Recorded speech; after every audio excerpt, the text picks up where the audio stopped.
नमस्कार, कैसे हैं आप लोग? ये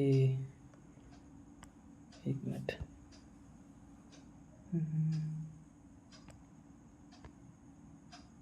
यूपी टेट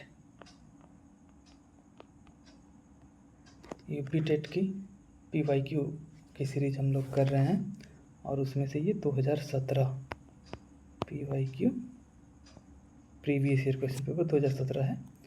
और हमने अभी इससे पहले तक जो पेपर 1 होता है कक्षा 1 से 5 के लिए, उसके CTP के क्वेश्चंस देखे हैं। अभी हम 6 से 8 वाले यानी कि अपर प्राइमरी के पेपर 2 के क्वेश्चन पेपर्स देखेंगे CTP के। मैंने काफ़ी कोशिश किया कि मैं थोड़ा सर्च कर लूँ जो एग्जैक्ट क्वेश्चन पेपर्स के फ़ोटोज़ अपलोड होते हैं इंटरनेट में मिल जाए, तो नहीं मिल रहा था। ज़्यादातर ऐसे ही कुछ मिल रहा था, तो यही लेकर के आ गए। इसमें थोड़ा सा दिक्कत ये है कि अभी आगे के तो 2017 और उससे आगे के तो सही हैं, लेकिन उससे पहले वाले जो पेपर्स हैं 16 के या 14 के, तो उन सब में गलत आंसर काफ़ी दिए हैं, है ना। आगे इधर के ठीक हैं और ठीक है, तो जो गलत होगा उसको मैं सही आपको बता दूंगा। स्टार्ट करते हैं वीडियो को। ठीक, सबसे पहला, भारतीय संविधान के किस अनुच्छेद में 6 से 14 आयु के बच्चों को निःशुल्क व अनिवार्य शिक्षा का अधिकार दिया गया है? तो ये अनुच्छेद 21A, ठीक है। ये 86 में संविधान संशोधन में अनुच्छेद 21A जोड़ करके और ये शिक्षा के अधिकार को सार्वभौमिक अधिकार बनाया गया, ठीक है।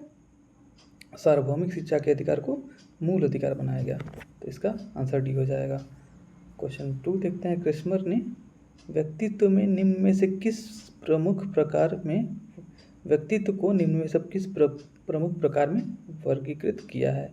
ठीक है, तो इन उपरोक्त सभी ये आंसर हो जाएगा। कृशिकाय, सुडौलाकाय और गोलाकाय, ठीक है। एक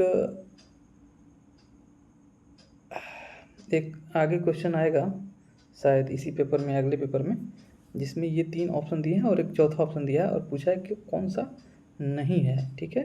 तो ये याद रखेंगे, क्वेश्चन रिपीट हुआ है, ठीक है। आगे चलते हैं। क्वेश्चन नंबर 3 देखिए। ये हालांकि इसका आंसर गलत नहीं दिया है, सही दिया है।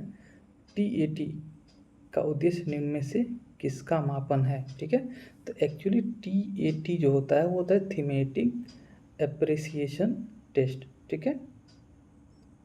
थीमेटिक एप्रिसिएशन टेस्ट, ये TAT का फुल फॉर्म होता है और ये व्यक्तित्व के मापन के लिए इस्तेमाल होता है, ठीक है।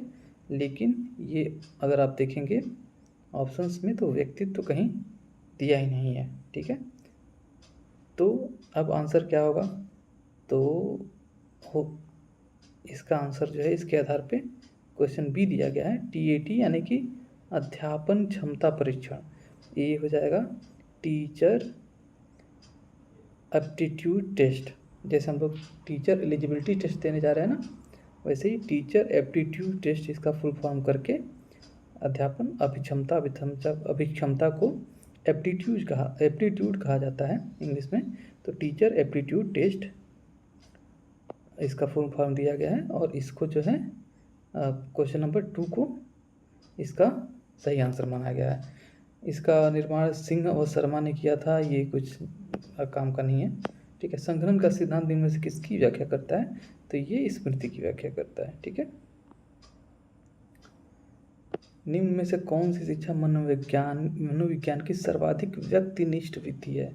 व्यक्तिनिष्ठ का मतलब होता है कि ऐसी विधि जिसमें अगर अलग अलग व्यक्ति उस विधि को अपनाते हैं तो हर व्यक्ति के द्वारा अलग रिजल्ट प्राप्त होगा, ठीक है। हर व्यक्ति का अनुभव अलग होगा, उसको बोलते हैं व्यक्तिनिष्ठ, सब्जेक्टिव, ठीक है। और वस्तुनिष्ठ होता है, उसको बोलते हैं ऑब्जेक्टिव। जैसे हम जैसे बहुविकल्पीय ये जो क्वेश्चन पेपर है इसको ऑब्जेक्टिव क्वेश्चन पेपर बोलते हैं, वस्तुनिष्ठ क्वेश्चन पेपर बोलते हैं। जैसे क्वेश्चन पेपर में भी आगे लिखा होगा कि ये इस परीक्षा के सभी प्रश्न वस्तुनिष्ठ प्रकार के हैं, यानी कि ऑब्जेक्टिव प्रकार के हैं। ठीक है, ऑब्जेक्टिव, और ये एक व्यक्तिनिष्ठ शब्द हो गया, एक वस्तुनिष्ठ शब्द हो गया। तो ये ऑब्जेक्टिव और ये सब्जेक्टिव का मतलब क्या होता है? ऑब्जेक्टिव जहाँ पे होगा, वस्तुनिष्ठ होगा, वहाँ पे अगर 10 लोग सेम काम करेंगे तो सेम रिजल्ट मिलेगा। और जहाँ पे सब्जेक्टिव होगा, व्यक्तिनिष्ठ, वहाँ पे 10 लोग अगर सेम काम को करेंगे तो 10 अलग अलग तरह का रिजल्ट मिलेगा। जैसे अगर ऑब्जेक्टिव क्वेश्चन पेपर है, अगर आपने 10 में से 8 सही किए हैं तो कोई भी व्यक्ति आपका क्वेश्चन पेपर चेक करेगा, आपका आंसर शीट चेक करेगा तो आपको 8 नंबर ही देगा। लेकिन अगर आपने रिटेन एग्ज़ाम दिया है, ठीक है, लिखित एग्ज़ाम दिया है जिसमें क्वेश्चंस के उत्तर लिखने हैं आपको, उसमें अगर 10 लोग आपकी कॉपी चेक करेंगे तो कोई 10 में से 7 नंबर भी दे सकता है, कोई 7.5 नंबर भी दे सकता है, कोई 8 नंबर भी दे सकता है ना। तो उसको सब्जेक्टिव या व्यक्तिनिष्ठ बोला जाता है। कि व्यक्तिनिष्ठ मतलब कि अलग अलग लोग करेंगे तो अलग अलग रिजल्ट आएगा, और वस्तुनिष्ठ का मतलब, ऑब्जेक्टिव का मतलब कितने भी लोग वो काम को करेंगे सेम रिजल्ट आएगा। ठीक है, तो आगे चलते हैं। निम्न में से कौन सी शिक्षा मनोविज्ञान की सर्वाधिक व्यक्तिनिष्ठ शिक्षा है? ठीक है, तो यह है अवलोकन। ठीक है, एक बार चेक कर लेते हैं कौन सा है। ओके, एक इसका दिया है अंतर्दर्शन। हाँ जी, इसका अंतर्दर्शन इसका सही आंसर है। ठीक है, अंतर्दर्शन क्या होता है कि मतलब जैसे कोई बच्चा है, ठीक है, अब उसके मन में क्या चल रहा है, उसके अंतर मन में क्या चल रहा है, उसको जानना, उसको पहचानना। ठीक है, तो अब देखिए कोई बच्चा है, ठीक है, वो क्या सोच रहा है, उसके मन में क्या चल रहा है, उससे हम वो उसके मन में झांक के तो देख नहीं सकते हैं, हम उससे प्रश्न पूछ सकते हैं। प्रश्न पूछेंगे, वो उसके उत्तर बताएगा, और उस उत्तर के आधार पे हम ये जानने की कोशिश करेंगे कि उसके मन में क्या चल रहा है, तो उसके मन को देखने की कोशिश करेंगे, तो ये अंतर्दर्शन होता है। तो यहाँ पे स्वाभाविक सी बात है कि 10 लोग अगर इस चीज़ को देखेंगे तो सबका अलग अलग नज़रिया होगा। ठीक है, तो ये इसका सही आंसर हो जाएगा। आगे चलते हैं। एल्बर्ट बंडूरा निम्न में से किससे संबंधित हैं? तो सामाजिक अधिगम सिद्धांत से। एल्बर्ट बंडूरा सामाजिक अधिगम सिद्धांत से संबंधित हैं। बंडूरा तथा वाल्टर ने इस सिद्धांत का 1963 में प्रतिपादन किया। अधिगम वक्र में पठार क्या है? ठीक है, अब अधिगम वक्र में पठार बनता है तो थकान के कारण। ये तो यूपी टेट का क्या कहते हैं फेवरेट क्वेश्चन हो गया है, लर्निंग प्लेट्यू। ठीक है, लर्निंग प्लेट्यू ये जो है कई बार आ चुका है, प्राइमरी में भी या अपर प्राइमरी में भी है, कई बार आ चुका है। ठीक है, तो अधिगम वक्र क्या होता है और अधिगम वक्र का पठार क्या होता है, ये चीज़ें आपको अगर मेरा वीडियो देखते जा रहे हैं तो कई बार आ चुका है, आपको पता ही होगा। ठीक है, आगे चलते हैं। सीखने की गति, हाँ इसमें एक बार इसका एक्सप्लेनेशन देख लेते हैं। सीखने की गति हमेशा एक तरह से नहीं रहती। सीखने की गति में कभी तीव्रता तो कभी मंदता होती है। इसका मुख्य कारण है थकान। ठीक है, थकान के कारण जब अधिगम में अवरोध उत्पन्न होता है तो अधिगम रेखा चित्र में प्रदर्शित करने पर पठार जैसी अवस्था बनती है, जैसे यहाँ पे दिखाई दे रहा है आपको। ये है टाइम, ये है लर्निंग। ठीक है, शुरुआत में लर्निंग 0 होता है, लेकिन जैसे जैसे समय देते हैं लर्निंग बढ़ता जाता है, बढ़ता जाता है, बढ़ता जाता है।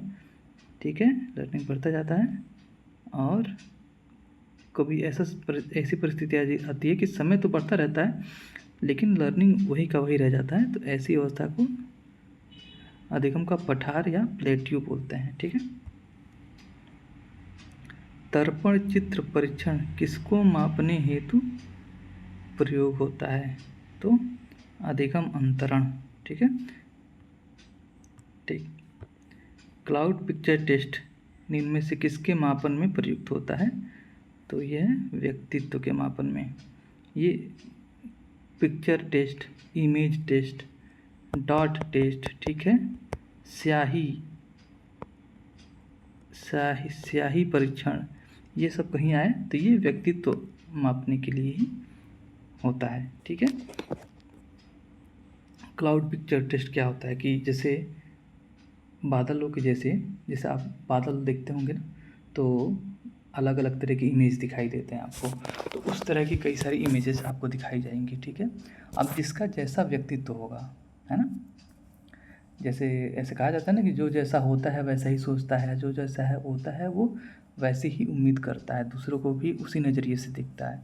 तो बादलों में स्पष्ट तो कोई आकृति बनी नहीं रहती है, लेकिन उनके कई सारे इमेजेस आपको दिखाएंगे, और आपका जैसा व्यक्तित्व होगा आप उस तरह का इमेज आपको उसमें दिखाई देगा, और आपसे पूछा जाएगा कि इसमें आपको क्या दिखाई दे रहा है, और आप जो उत्तर देंगे उसके आधार पे आपके व्यक्तित्व का आकलन किया जाएगा। ठीक है,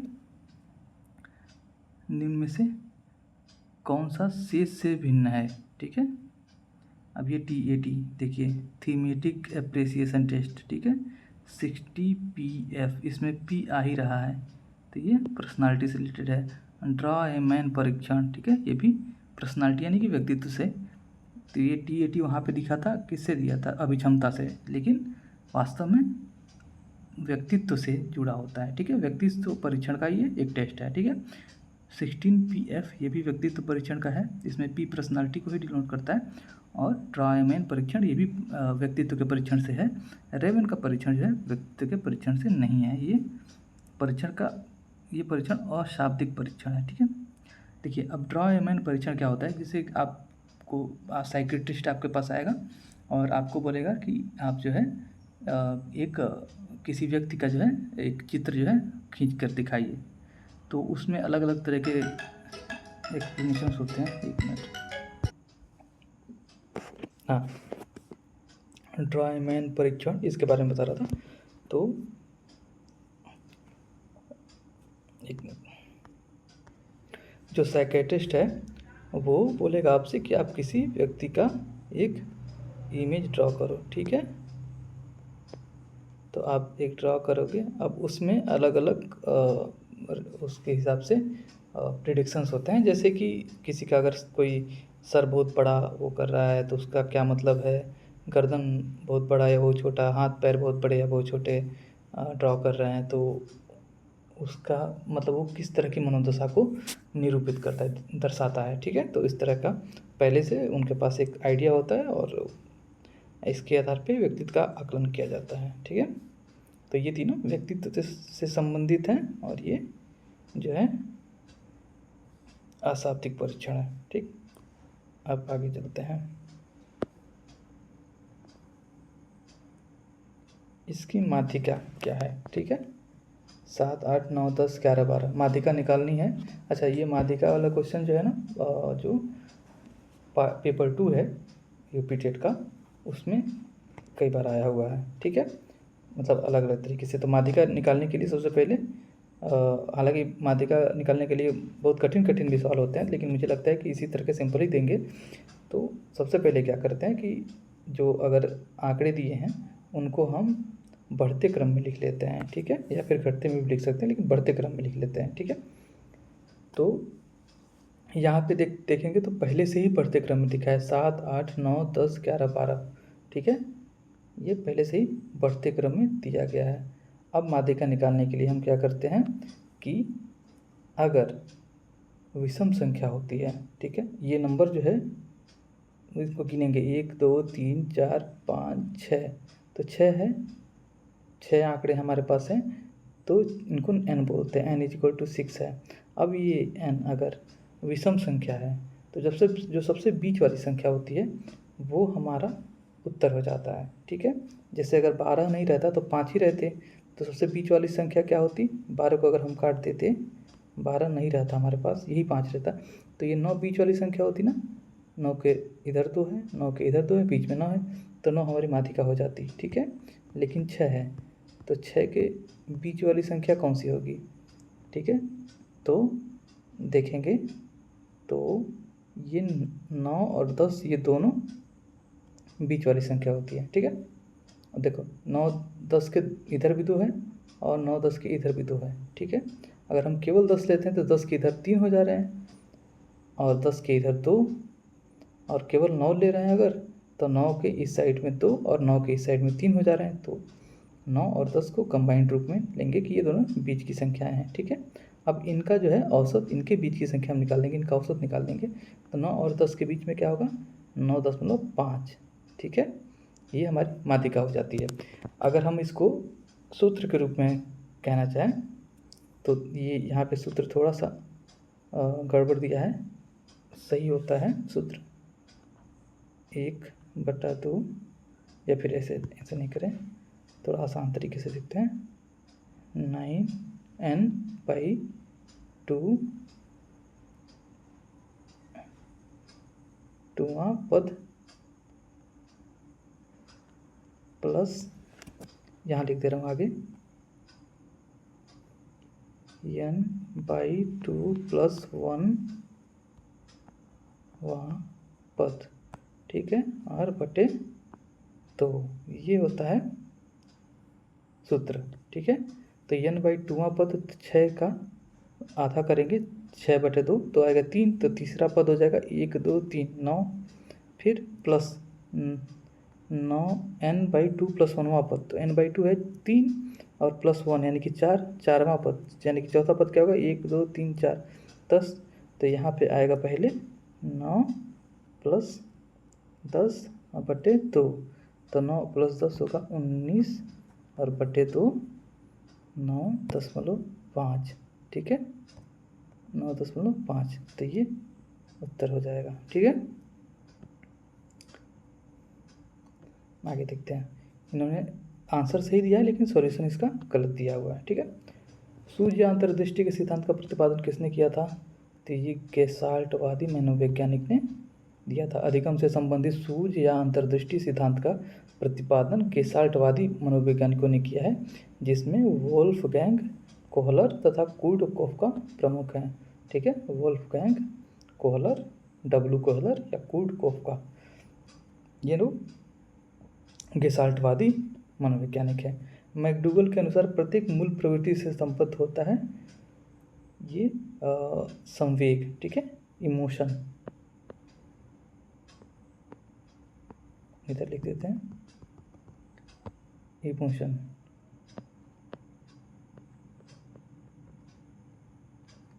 हिंदी में अलग अलग शब्द इस्तेमाल होगा हर क्वेश्चन में, लेकिन इंग्लिश वाला वर्जन देखेंगे तो इमोशन रहना चाहिए, ठीक है। तो मैकडूगल ने जो है मूल प्रवृत्ति यानी इंस्टिंक्ट थियरी दिया था। आपने अगर देखा होगा तो जो प्राइमरी वाले PYQs हैं पार्ट 1 के, तो उसमें लगभग हर साल ऐसे मैकडूगल से संबंधित सवाल पूछा है, इंस्टिंक्ट थियरी इन्होंने दिया है, ठीक है,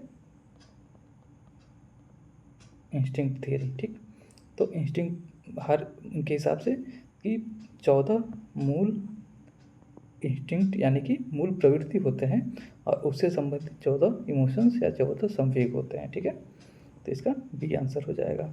मैकडूगल के अनुसार संवेग प्रत्येक मूल प्रवृत्ति से संबद्ध होता है। 14 मूल प्रवृत्तियों के 14 ही संवेग है, जैसे भय, क्रोध, घृणा, वात्सल्य, करुणा, कामुकता आदि, ठीक है। पूर्व अनुभव के आधार पर संवेदना को अर्थ प्रदान करना कहलाता है प्रत्यक्ष ज्ञान, ठीक है। पूर्व अनुभव के आधार पर संवेदना को अर्थ प्रदान करना प्रत्यक्ष ज्ञान कहलाता है। जैसे कि अगर हम भाव भाव की आवाज़ सुनते हैं, ठीक है, तो भाव भाव की आवाज़ सुन के हमें पता चलता है कि कुत्ता बोल रहा है, ठीक है। हमने कुत्ते को बोलता हुआ ऐसे सुना है, तो ये हमारा पूर्व ज्ञान है कि कुत्ता भाव भाव करता है, और हम अचानक से कहीं भाव भाव की आवाज़ सुनाई दिया हमको, तो हम ये जान जाते हैं कि कहीं पे कुत्ता भौंक रहा है, ठीक है। तो हम कुत्ते के भौंकना किसी थर्ड पर्सन से नहीं सुन रहे कि वहाँ पे कुत्ता भौंक रहा है, किसी ने हमें बताया, हम खुद से स्वयं से सुन रहे हैं कि यहाँ कुत्ता भौंक रहा है, ठीक है। तो ये हमारा प्रत्यक्ष ज्ञान है, जो कि पूर्व अनुभव के आधार पर संवेदना को अर्थ प्रदान करने से प्राप्त होता है, ठीक। 5 वर्ष के मोहन की मानसिक आयु 8 वर्ष है, उसकी बुद्धि लब्धि कितनी है, ठीक है। तो बुद्धि लब्धि क्या होती है, मानसिक आयु बटे वास्तविक आयु। अच्छा, इसने सही सॉल्व किया है। तो मानसिक आयु है 8 वर्ष और वास्तविक आयु जो है वो है 5 वर्ष, और 5 से अगर इसको डिवाइड करेंगे तो 20 × 2500 और 20 × 8 8 दूनी 16 160 हो जाएगा। ये आंसर सही है। कौन सा बुद्धि लब्धि स्तर मंद बुद्धि वाले बच्चों का प्रशिक्षण योग्य बुद्धि लब्धि स्तर कहलाता है। ठीक है, तो इसका बी आंसर होगा। एक्सप्लेनेशन थोड़ा सा इससे गड़बड़ी है, देखते हैं। इन्होंने सी लिखा हुआ है। ठीक है, अब सी में देखते हैं क्या ऑप्शन है। सी में ऑप्शन है 36 से 49। ठीक है, ये पूछा प्रशिक्षण योग्य। ठीक,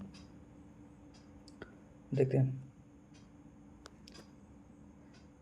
ये देखिए 130 से अधिक प्रतिभाशाली, 120 से 130 प्रखर बुद्धि, 111 से 120 तीव्र बुद्धि, 90 से 110 सामान्य बुद्धि। ठीक है, और 80 से 90 मंद बुद्धि। ठीक, और 70 से 80 अल्प बुद्धि, और 71 से कम यानी कि 70 से कम जड़ बुद्धि। अब देखिए ये 50 से 70 जो होता है उसको बोलते हैं प्रशिक्षण योग्य, ट्रेनेबल। इनको ट्रेनिंग दी जा सकती है। ठीक है, और ये एक सेकेंड, इन्होंने सी दिया है आंसर। ठीक है, तो सी को एक्सप्लेन तो किया नहीं है, लेकिन 50 से 70 को ट्रेनेबल बोलते हैं, और 70 से 80 जो होता है ये अल्पबुद्धि, इसको एजुकेबल बोलते हैं। जैसे 70 से 80 अगर बच्चों का वो है तो अल्पबुद्धि तो उनको मानेंगे, लेकिन वो बॉर्डर लाइन पे हैं और उनको एजुकेशन दिया जा सकता है। ठीक है, और 50 से 70 के बीच जिनका है उनको ट्रेनिंग दी जा सकती है। ठीक है, उनको सिखाया जा सकता है कि हाँ आप जो है ऐसे यहाँ से खाना खाना चाहिए, खाना खाते समय चीज़ों को नहीं गिराना चाहिए, जूते ऐसे बांधने चाहिए, अपने सामान को ऐसे रखना चाहिए। तो इस सब चीज़ों को इस सब चीज़ों की ट्रेनिंग दी जा सकती है। ठीक है, तो इसका बी आंसर होना चाहिए। देखिए रोरसाक इंक ब्लॉट टेस्ट, इंक मतलब स्याही। ठीक है, इंक ब्लॉट यानी स्याही धब्बा परीक्षण, स्याही धब्बा टेस्ट का प्रयोग निम्न में से किसके मापन हेतु किया जाता है। तो मैंने पहले ही बताया, जहाँ पे स्याही पूछे, डॉट पूछे, छाया चित्र पूछे, ठीक है, तो वो व्यक्तित्व से संबंधित होता है। ठीक है, और रोरसाक इंक ब्लॉट टेस्ट का प्रयोग व्यक्तित्व मापन हेतु किया जाता है। ठीक है, यह एक प्रक्षेपीय विधि है। इसका निर्माण हरमन रोरसाक ने 20वीं शताब्दी के प्रारंभिक वर्षों में किया था। निम्न में से कौन सा विस्मृति का कारण नहीं है। ठीक है, तो स्मरण करने की इच्छा, देखो स्मरण करने की इच्छा जिसमें होगी तो उसको वो विस्मृति का कारण कैसे हो सकता है। स्मरण करने की इच्छा विस्मृति का कारण नहीं हो सकता ना। ठीक है, तो इसका बी सही हो जाएगा। वह विज्ञान जो संख्यात्मक प्रदत्त को एकत्र करने, विभाजित करने, प्रस्तुत करने, तुलना करने और व्याख्या करने की विधि से संबंधित है कहलाता है सांख्यिकी। देखो संख्या, जैसे बहुत सारी संख्याएं दी हैं तो वो संख्या को इकट्ठा करना। ठीक है, जैसे जनगणना आजकल चल रहा है तो सबके घर से जनगणना के आंकड़े इकट्ठा करना कि इनके घर में इतने व्यक्ति हैं, इतने व्यक्ति हैं। ठीक है, उनको विभाजित करना मतलब उनको क्लासिफिकेशन करना है कि अच्छा इतने घर हैं जो जिनकी इनकम इतने से कम है, इतने घर जिनकी इनकम इतने से ज़्यादा है, और उनको फिर हम ये सारी जब जनगणना हो जाएगी तो कुछ सालों बाद से हमको एक डाटा मिलेगा जब हम अलग अलग एग्जाम्स के लिए उसके लिए पढ़ेंगे कि हाँ इस प्रदेश में इतने लोग हैं, इस प्रदेश में इतने पुरुष हैं, इतने प्रतिशत महिलाएं हैं। ठीक है, तो ये सारा काम कौन करता है, जो सांख्यिकी से संबंधित व्यक्ति होता है वो करता है। ठीक है, पिछड़े बच्चों के लिए शैक्षिक लब्धि की अवधारणा किसने दी है। ठीक है, तो सिरिल बर्ड ने दी है।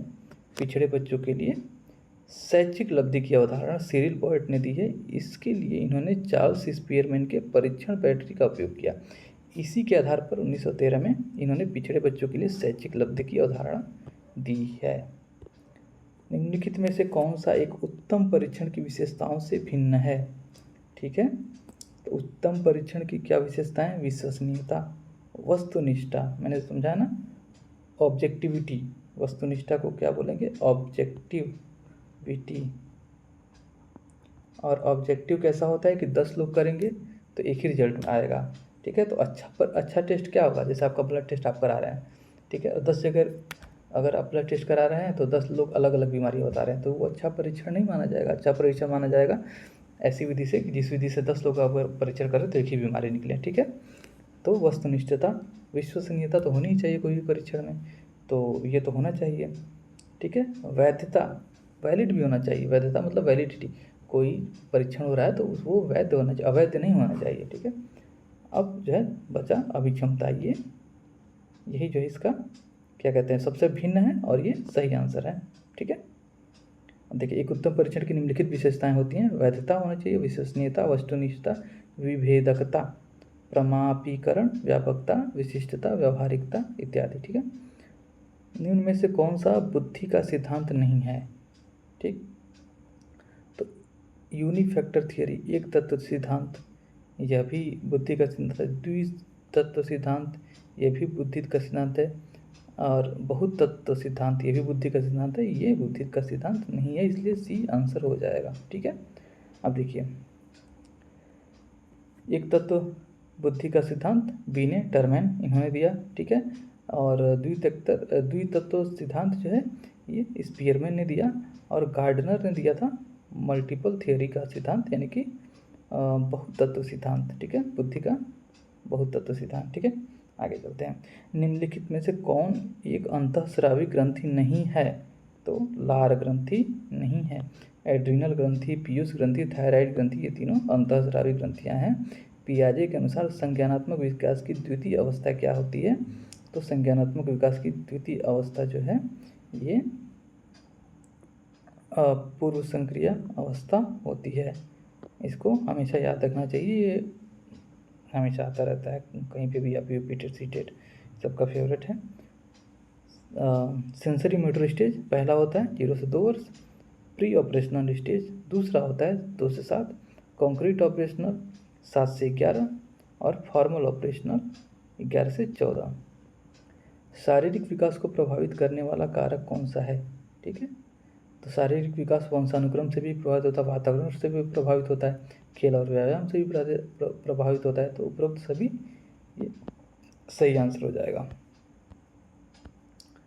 बुद्धि लब्धि की गणना का सही सूत्र में से कौन सा है, देखो IQ से 2 क्वेश्चन आ गए, एक क्वेश्चन में गणना करना था और इसमें सूत्र पूछ लिया। तो मानसिक आयु बट्टे वास्तविक आयु गुणे 100, यही सही है। चिंतनशील सोच की चर्चा इनमें से किसने की थी, ठीक है, ये ड्यूवी ने, जॉन ड्यूवी ने चिंतनशील सोच की अवधारणा 1910 में दी थी। आगमनात्मक तर्क के स्तरों में कौन सा शामिल नहीं है, तो कल्पना जो है तर्क में कभी नहीं आता है, ठीक है। अवलोकन, प्रयोग, सामान्यीकरण शामिल है। सीखी गई बात को तर्क में केवल कल्पना तो कल्पना होती है, उसका तर्क से कोई लेना देना नहीं होता है। सीखी गई बात को धारण करने और पुनः स्मरण करने में असफल होना है विस्मरण, ठीक। मूल प्रवृत्ति की एक प्रमुख विशेषता है जो पाई जाती है, ठीक है, सभी प्राणियों में, तथा यह जन्मजात और प्राकृतिक होती है। मूल प्रवृत्ति यानी कि इंस्टिंक्ट जो है सभी प्राणियों में पाई जाती है और ये जन्मजात होती है, ठीक है। ऐसे इंस्टिंक्ट जो है मूल प्रवृत्ति केवल मनुष्यों में नहीं, केवल बिल्लियों में नहीं, केवल कलाकारों में यह भी नहीं, ठीक है। तो ये सही आंसर होगा। ये 30वां क्वेश्चन था, ठीक है। तो अभी हमने 2017 का देखा, ये 2017 का है। अब इसके पास है 2018 और 19, हाँ 2018, 19 और 21 का भी मेरे पास नहीं मिला है, लेकिन हाँ उसको भी कर लेंगे, और 18, 19 तो कर ही लेंगे, ठीक है। चलिए, वीडियो पूरा देखने के लिए थैंक यू, और अगले वीडियो का थोड़ा सा वेट करेंगे, मतलब ज़्यादा वेट नहीं, तुरंत अगला वीडियो भी आ जाएगा, है ना। और अगर आपको वीडियो अच्छी लगती है तो सारी वीडियो देख लीजिए, ठीक है। ओके।